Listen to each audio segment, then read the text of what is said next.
pa rin yung scholarship ko kahit hindi nalamanin ko. So, lagi tayong merong one good day sa So, yan. Sa icebreaker natin, kayo naman. So, meron po ba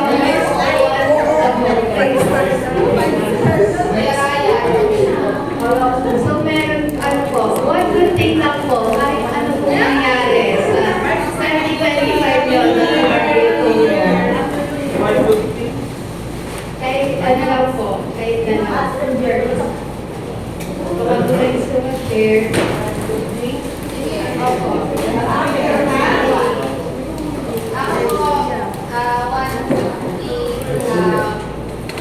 Nakapunta po kami ng Japan this year. Almost 10 years po ata namin yung pinag-pray.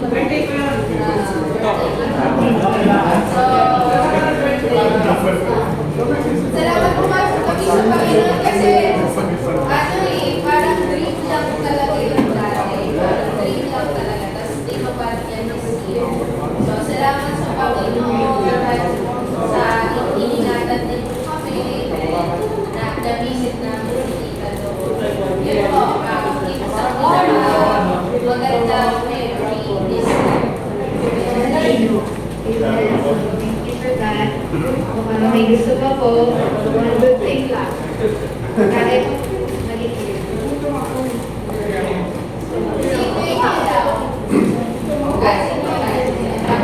No problem, Martin Church. For this year, siguro din sa mga, or yung pinaka-magandang blessing natin kasi, of course, sa buhay natin is, hindi bago palating na baby. Parang nag-feel tayo last time. Expecting na gano'n yung Jeremy. So, dami nila Team Boy, saka Team Girl. Sana po, Ay, ako, yan. Pero, well, it's very unexpected pa rin yung nating siya. Baga sa family planning, medyo maaga pa. Pero, yes, parang okay na rin kasi mangyari. Ano sa akin natin? Kapag isa ang hirap na every year. So, parang masusunod na rin yung first part. Okay na rin. Hindi ka lang, baka may kasunod pa, no?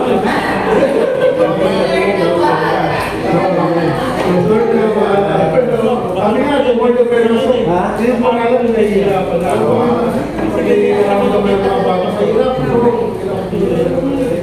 Nagkasabay-sabay sila ng sakay na hirap. Kaya, umali yan, kaya kasi nasa mga isa sa nila.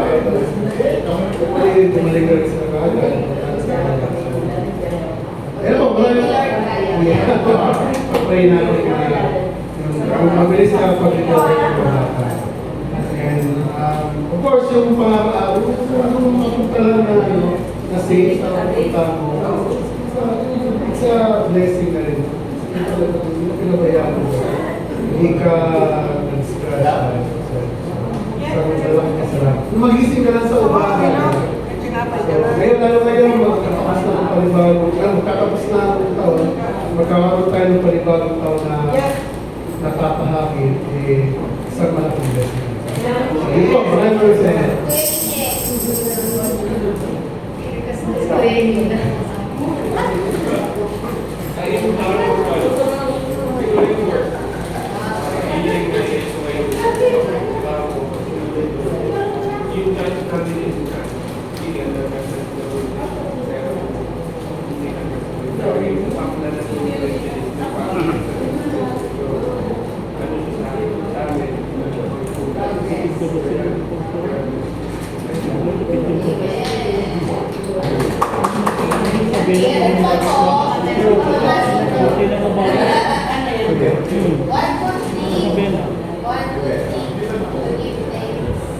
So, wala na po.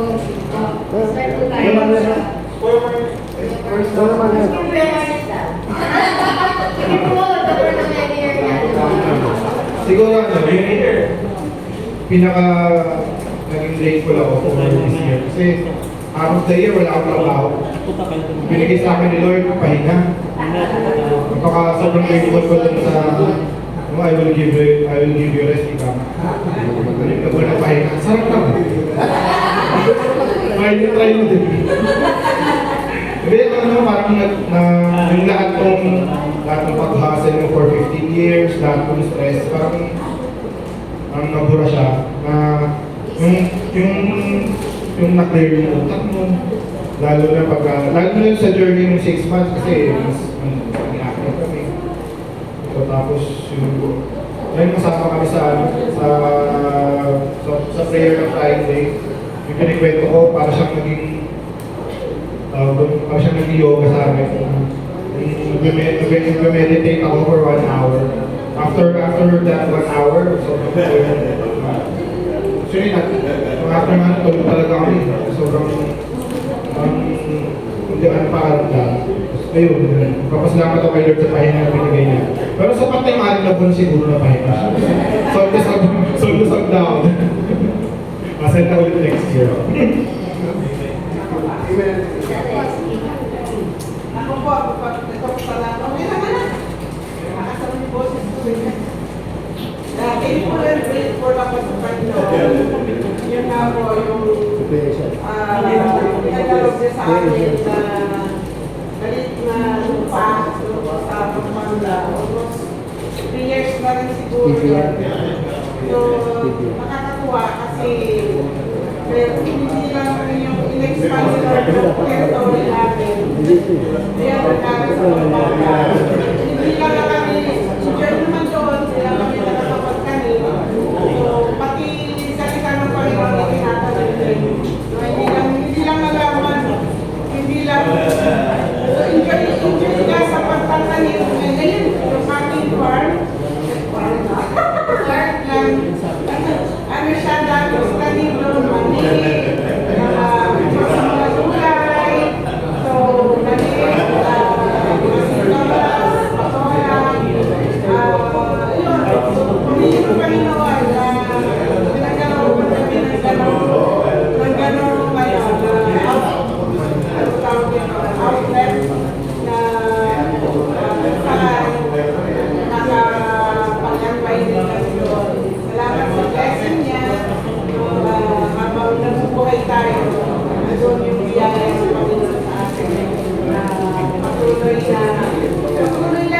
patuloy lang tayo magamit sa Panginoon. Hindi lang po sa material, sa anong bagay, kundi yung spiritual natin ay paggamit na tayo. Salamat po sa Lord.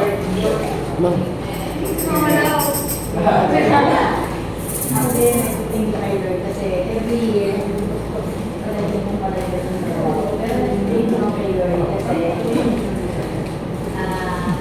yun nga, dati lang yung nagawa yung beses. So, ako na yata ako, so, pag-ina kami. Gano'n lang pala yun, tapos natantuloy mo na pagkuhaan namin. Sabi niya, Mama, mag-energy ka na next year, dapat may cake ka. Ikaw na, kasi tatagal yung wish ko.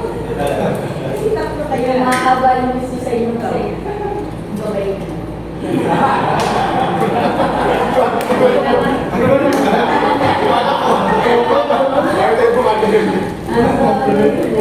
Kasi, di ba, una pagkayo kayo, huwag iyakin ako ng lagi. Ngayon hindi na. Sabi ko, sige naman. Flow na lang para walang problema. Kaya ko lagi. So, thank you Lord kasi, kumbaga, lalo ko na rin yung mindset ko. Naiba ko na. Para lang hindi na lang ako enjoy. So, yung malaki nagawa ko ngayong taon na to, yung mabago yung aking mindset. So, thank you Lord. Peace and success na glorious one.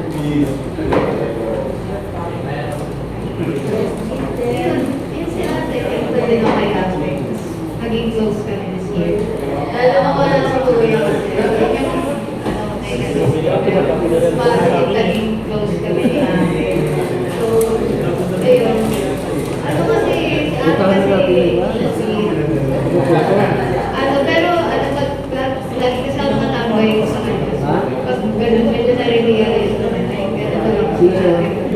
Yun ang sinabi natin. Yeah. So, thankful ako na nakakita ko ng bagong sa'yo. Na-appreciate it. So, ayan. So, let's start na po. So, ayan. So, diba? So, ano, diba? So, yan. Grateful din po ako na dami nag-share ko today. So, ibig sabihin, marami po maganda nangyari sa atin this year as a church and as individuals. So, yan. Ayan. So, kung marinig po talaga sa, ano, diba? Pag nag-thank you po, parang nag-thank you pero may konti parang negative or parang sa tingin nyo, parang dapat negative siya i-view pero grateful, di ba? So, kunwari ito kay mama, ano daw siya, madami daw siyang trabaho, madami ng pandemic, which is for some people, baka negative yun, pero nahahanap yung positive. So, good thing. Ayun nga, so yan. So yan yung sa point 1 natin. Yung a heart of gratitude where God has seen. Ayan, sorry. Iba ko pala yung title. So remember God's guidance. So, yan. Kasi, ayun nga, laging nagkakaroon tayo ng heart of gratitude kasi nakikita na si God is nakikita yung efforts natin. Sabi nga dito sa Thessalonians 5:18, so give thanks in all circumstances. Kahit ano possibly na makakakita tayong negative, it's always good na makikita natin yung positive side so that we can give gratitude. Kasi wala naman kasing year na madali. So, mahirap naman kasi yun na, di ba, parang everyday ko parang sunshine ka lang, rainbow ka lang. Wala namang ganon, di ba? Diba? Kaya nga sabi, buhay up and down na parang roller coaster. Wala namang buhay na ano. Pero at the end of the day, nakakaanap tayo something to be grateful for. Yeah, so syempre, ayun nga, kahit ganon, ang hirap, lalo na pag malalaki yung challenges mo, ang hirap na, alam mo yun, na maging grateful. Gawa ng, lalo na pag sobrang hirap na situation sa like, diba, minsan, ba ito? Saan ba ako pinapasok? Diba? So, the thing is, kahit gano'n, ang maganda dyan is, ayun nga, is the one who walks with us through it. Lagi nandito siya. Because, ano, lagi siya nandyan for you and nakikita ka niya. Sabi ko, here sa Hebrews 6:10, yan. God is not unjust. He will not forget your word and the love you have shown Him. So, yun nga, there are times na ang hirap maging grateful. But, alam mo yun, it's important to know na nandyan siya with you. Kahit hindi mo na alam kung bakit ginagawa sa'yo ito or parang saan mo ba ako pinawas or ano bang gusto mong ending dito. Na ganong situation is that you know that He is with you, hindi siya unjust. He's here to be with you and hindi niya makakalimutan yung mga work mo, yung effort mo. Diba? So, ayan. Even in hardship, God saw every effort, prayer, sacrifice, and challenging moments. Hindi siya nawawala. And dati, nung bata ko, nahirapan ako i-accept yun, lalo na pag medyo challenging na. Nandito ba talaga siya? Siyempre, bata pa, medyo weak pa yung state. So, ngayon, medyo, nakaka-come in terms talaga siya. Na kahit anong mangyari sa buhay mo, nandun siya. And it feels reassuring. Ayan, so, what felt unseen by people was never unseen by God. Kasi nga, He is not unjust God. Lagi nga siya yung dyan. So, never siya, kahit hindi nakikita ng ibang tao yung effort na ginagawa mo. Alam mo sa sarili mo na nagawa mo yun, and that is something to be grateful with. Yun lagi yung nagsistick sa akin. So, yeah, no matter how hard the year was, God has seen your effort and has stayed with you. Siyempre, lahat naman po tayo nandito today, and that only means that God is with us throughout the year. And hopefully, with us to stay the next year. So, yeah. So ating point number 2 is we have remember God's faithfulness. Yeah, so tapos na tayo sa 2025 tip ng Ngayon, sa 2026 naman tayo. Yeah, so Jesus Christ is the same yesterday, and today, and forever. Sinabi na siya sa Hebrews 13:8. So, ayun na nga yun. So, faithful si Lord. Diba? Hindi nagbabago. Parehas, kahapon, bukas, sa araw kalawa, kahit saan, parehas pa rin talaga si Lord. Okay. Hindi siya nagbabago. Na-prove na niya yun eh. So, paano niya nga ba na-prove? Ano ba ang ultimate example na alam natin? So, yan. Meron tayo sa Luke 24:46. He told them, "This is what is written, the Messiah will suffer and rise from the dead on the third day." So, yan nga, pinako sa krus, bumalik ba si Lord? Yan. So, tinupad niya. So, yun ang yung pinaka-well-known example of Jesus' faithfulness. Kasi, ginawa niya what is said. And kung yung promise niya sa atin is yung tinupad niya that He will rise on the third day. So, kung faithful siya dati, at sinabi na nga hindi siya nagbabago, what more sa future? What more kung magre-request tayo sa Kanya in the future? If God was faithful before, then we can trust Him with our future ahead. So, point 3.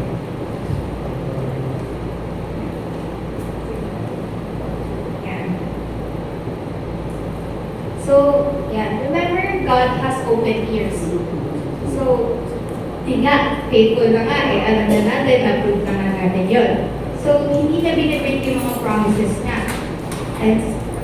But the thing is, paano ba natin, kasi syempre ang hirap, our God, di ba, you have to believe in Him. So, paano ba natin makakommunicate sa Kanya with, na hindi natin siya narinig? Syempre, your answer is prayer. So, sabi nga sa Matthew 7:7, "Ask and it will be given to you." And yun nga, through prayer, i-invite tayo ni God na ibigay yung plans, yung hope sa Kanya. And, ayun. So, syempre, hindi naman forget pinay natin. Yes, lagi, di ba? Hindi naman lagi. Gusto mo makukuha. And, ano yun, ganun talaga. Unfortunately, ganun talaga. Kasi, alam mo yun, there's faith na waiting na kung ano mang answer, if yes, no, or wait, or there. You have to trust na it's for the good kahit at the moment hindi. Kasi, at the end of the day, kasama ko siya, and your effort, kahit anong maging sagot niya, siya yung nakakakita. And, for me personally, pag medyo mahihirap, I think that's what's important to me. Na, kahit anong maging answer niya is, nandiyan naman siya. So, pero if it is promised to you, na, yun nga, narinig niya yung prayer, and sabi niya, para sa'yo na to, di ba? Sa mga, yung mga nagpo-post sa Facebook sa amin ng 2026. So, if, meant to be yours, then it will be yours. So, and He will promise that to you. So, at the end of the day, all you have to do is ask. Yung communication lang, open na communication with Him, and He will have open ears to hear you out. So, of course, best na, we let Him know. Yan, so let Him know, di ba? So, activity ulit tayo. So, of course, with prayer, pagdadasal din po. So, baka po may gusto niyo naman po i-share of something you wish for the 2026 naman po. So, mauna po ako siguro in sa church, of course, mag-grow pa this 2026. Tapos yung plans is matupad. Tapos yung scholarship ko, sana magtuloy pa. Sana ma-maintain ko. Sige po. So, meron pa po ba na gusto mag-share ng gusto ipag-pray for 2026?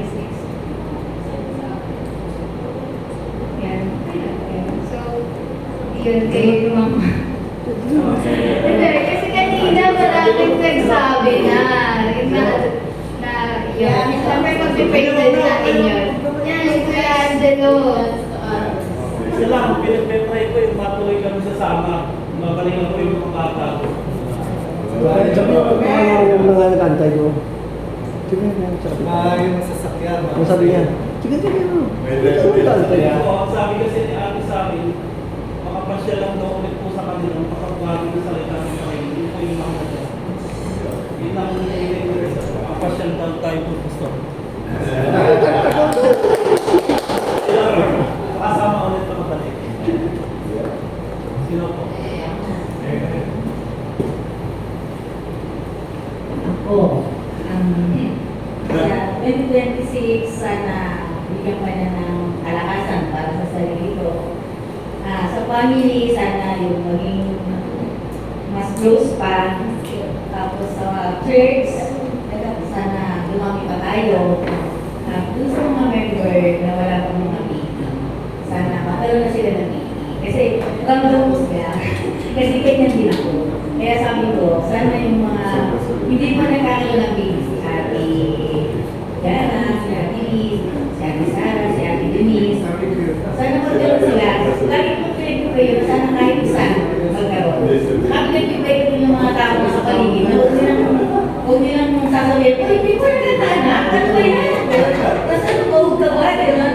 So, masakit kasi sa kanila yun. Kasi naramdaman ko, parang hindi mo mga tinulungan mag-pray, tutulkain mo pa. So, parang gano'n. So, nataramdaman ko din si Kuya Ryan. Kasi, ang tagal-tagal ko yung nag-pray, di ba? After 5 years, nagkaroon ako ng precious. After 5 years, nagkaroon ako ng heartache. Ganyan ko, si MD, umiyak ako. Kasi hindi namin ini-expect.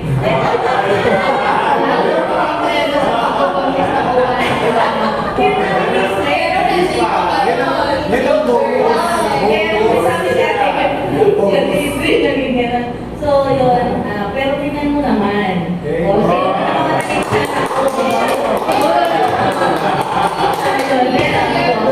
sino kaya sana, yung mga wala pang baby, magka-baby na this 2020.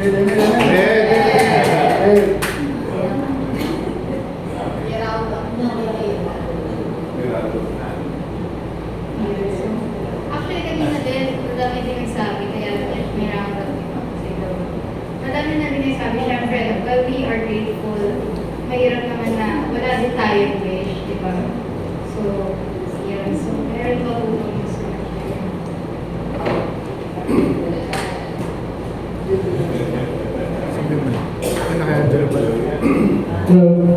Report ko rin. Siguro yung wish ko po, hindi lang for next year, no? Sa mahaba pa lang. Kasi para sa mga magulang ko, and especially din sa mga magulang nila ito, yung mga utata, na mas maging healthy pa naman sa mga pamumuhay nila. Kasi po ako po, nagpapasalamat ko talaga ako sa kanila, sa inyo, especially mama. Kasi sa pagkabay ko sa amin yan, sa mga bata, sa aking bagay ko kasi talaga sa amin. Ano pagka sa mga panahon na may problema, like may sakit, mga bata, hindi po kami iniwan naman. Lagi po na po kami pinutulungan sa pag-aalaga sa mga anak ko. Kaya mamaya pa ako mag-aalaga sa labas. Naiiyak ko. Kasi ito po yung mas blessing ko talaga sila sa akin. Kung sabi nga, hindi lahat ng mag-asawa nabibigyan, mabuti ng bayad. Ako, simula ng pisan ko, simula mo pinabayaan nila naman pa ako. Kaya, sobrang bawal ang pasalamat sa kanila. Kaya, kititay ko yung opportunity na ito para magpasalamat ko sa kanila. Kasi, talaga naman po. Sensya na, medyo mababaw po talaga ang luwa ko. Pero maraming naman salamat po.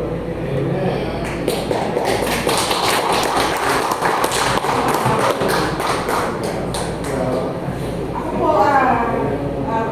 prayer ko po. Doon na kasama ko naman sa prayer list na kagano'n. Yun nga yung nagsisik din kasi kami ng mga katulong sa amin doon sa Pampanga. Kasi mayroon na doon church. Kaya lang, syempre, hindi pa tapos, hindi pa lang. So, tsaka yung sa ministry doon. Kasi pag Sunday, doon na nanonood lang kami ng ano, sa online lang kami, worship. Nakikita ko yung mga tao doon na talagang wala silang puntahan, hindi sila kasi nasa island kami, nasa isla. So, kailangan pang tawirin yung pag makakalis ka doon. So, parang dinisay namin na sa biyaya ng Panginoon, sana magkaroon na ng church. Siguro ito, pagbalik namin doon, nagsisignal kami ng church na kung saan makakatulong sa amin doon para mabuo yung gawain. So, hindi lang kami. Kasi pag wala kami doon, manigin ko yung gawain. At least kung may mga gagamitin si Lord doon, sabi nga namin, na kami yung nag-start kung sa biyaya ng Panginoon. Kahit sino naman ilagay ng Panginoon doon na mag-share o magiging pastor, so at least para sa Panginoon yung gawain na yun. Kaya, yun yung prayer namin na sana lumaganap din. Ito na nag-doon kami, nag-share kami ng Bible study, pero iba pa rin talaga yung worship sa church. Kasi yung mga tao doon, wala silang paglinggo, wala lang. Damo, inuman yung iba, diba? So, walang naawa kami doon na sa mga pamangkin namin na wala silang papuntahan. Kaya maganda sana kung ulupin ng Panginoon na magkaroon na ng church.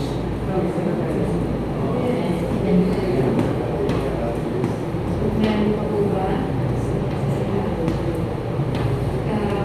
Wala na po. First of all, thank you po sa mga nag-shares for syempre medyo thankful po ako na nakapag-share po kayo today and allowing me na makinig and to pray for you. So, let's bow down our heads to pray. Lord, thank you po for today, for Gospel Sunday School today.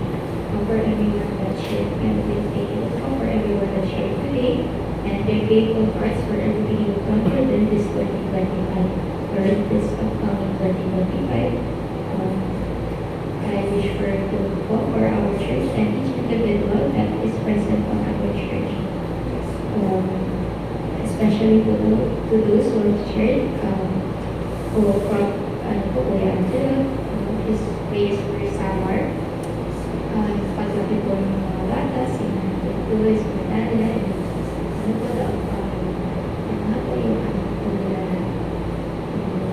and yung sa expertness, yung sa panghangat,